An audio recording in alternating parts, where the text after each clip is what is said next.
যে ব্যক্তি সুস্থ অবস্থায় কোনো আমল করে, ওই আল্লাহর বান্দা যদি অসুস্থ হওয়ার কারণে সে আমলটা করতে না পারে, নবী করিম সাল্লাল্লাহু আলাইহি সাল্লাম বলেছেন ওই ব্যক্তিকে পেনশন দেয়া হবে, অর্থাৎ সুস্থ অবস্থায় যা যা আমল করতো অসুস্থতার কারণে সে করতে পারছে না, এখন আল্লাহ তাআলা তাকে সুস্থ অবস্থায় করা আমলগুলোর সব সমপরিমাণ তাকে দান করে দিবেন বিনা কষ্টে। আল্লাহ তাআলা আহকামুল হাকিমিন, কারণ আল্লাহ জানেন বান্দা জীবিত সুস্থ থাকতে করছে, এখন অসুস্থ হতে পারে না, এজন্য আল্লাহ তাকে পুরোটা সওয়াব দিয়ে দেন।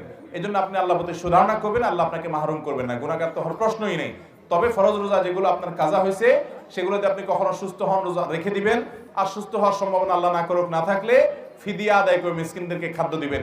এখন সমর্থনে যখন হয় তখন দিবেন, পরবর্তী দিবেন, যেভাবে দিলে আদায় হয় সেভাবে নিয়ত করে করবেন, কিন্তু আপনাকে করার চেষ্টা করতে হবে। আর অন্য আমল করতে পারেন নাই, কোনো গুনাহ হবে না, যেহেতু আপনি অসুস্থ। আল্লাহ তাআলা বলেছেন ওয়া আলাল্লাযীনা ইউতিকুনাহু ফিদিয়াতু তাআমু মিসকিন, যারা সিয়াম রাখতে পারে না তারা মিসকিনকে খাদ্য দিবে। অন্য আয়াতে আল্লাহ বলেছেন ফামান কানা মিনকুম মারিদান আও আলা সাফারিন ফাইদ্দাতু মিন আইয়ামিন উখর, যারা অসুস্থ বা সফরে থাকে ওই সময় রোজা না রেখে তারা অন্য সময় রোজা রাখলেও আদায় হয়ে যাবে।